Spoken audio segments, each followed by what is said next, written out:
নমস্কার দর্শক বন্ধুরা, ২৭টি নক্ষত্র আছে এবং প্রথমটি নক্ষত্রে অধিকর্তা হলেন কেতু। এই নক্ষত্রে জন্ম হলে জাতক হয় বুদ্ধিমান, মেধাবী এবং তীক্ষ্ণ বুদ্ধি সম্পূর্ণ এবং নিজের চেষ্টা জীবনে উন্নতি করেন। প্রথম জীবনে বিদ্যা লাভ হয়, মধ্যাবর্তী জীবনে কিছু কষ্ট বা ব্যয়ের মধ্যে দিয়ে ভালোবাসা দিয়ে বাসিত করেন এবং কর্মক্ষেত্রে শুভ হয়, নেতৃত্ব করতে পারেন, এরা অনেককেই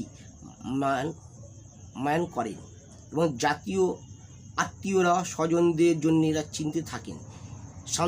সন্তান প্রায় প্রতিষ্ঠিত হয় এবং দাম্পত্য ক্ষেত্রে মধ্যম জীবনে মাঝে মাঝে হঠাৎ উন্নতি আসেন এবং মাঝে মাঝে বয়সে কিছুটা শেষ বয়সে কয়েক বছর বা ব্যয় বহুল্যের জন্য কিছুটা কষ্ট পেতে পারেন এরা। এইটা আমরা প্রথম নক্ষত্রের সম্বন্ধে কিছুটা জানতে পারলাম এবং এই নক্ষত্রে জন্ম হলে যেসব মানুষদের কীভাবে বুদ্ধি হয় এবং কিভাবে সেই নক্ষত্রগুলো মানুষের প্রভাব বৃদ্ধি সৃষ্টি করছে এবং কেনই সেই প্রভাব বৃদ্ধি সৃষ্টি কেই করছে এবং তা জানতে পারবো কত ডিগ্রি অনুসারে সে উচ্চ আছে বা কত ডিগ্রি সেই নিচ্চতা আছে। এইভাবে আমরা মানুষের নক্ষত্র অনুসারে মানুষের চঞ্চলতা ভাব বাড়ে, মানুষের ভালোবাসার ভাব বাড়ে, মানুষের প্রেমের বৃদ্ধিতা পায়।